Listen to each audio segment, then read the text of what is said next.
I'm going to show you several videos of my puppy searching from today. Let me note a couple of things. She's only had a week's worth of Nosework training. This is her second time searching away from home. She has a focused response for her alert, which means that she has been trained to work her way to the highest concentration of odour and just freeze. These are obviously all pretty short searches too.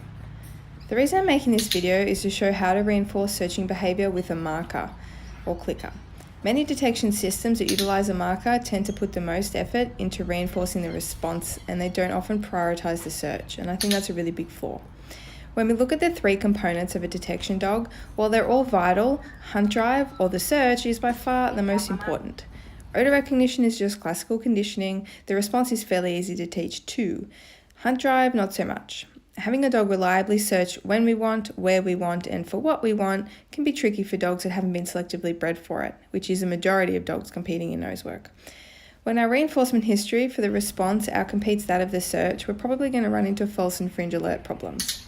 Another popular method, one which doesn't use a marker, advises that searches periodically be paired. This ensures that the dogs are rewarded the moment they reach the hide. What I'm doing here with my pup is essentially the same thing, but by using a marker and not pairing, there's just more clarity and finesse.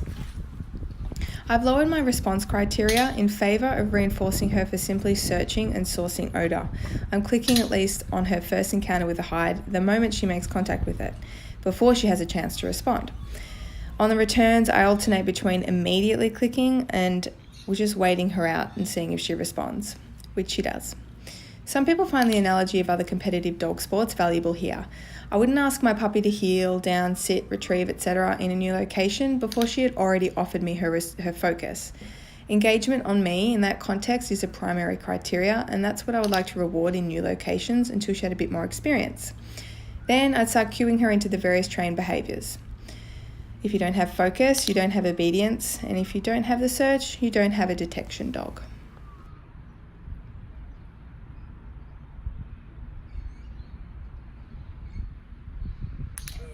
That was really cute.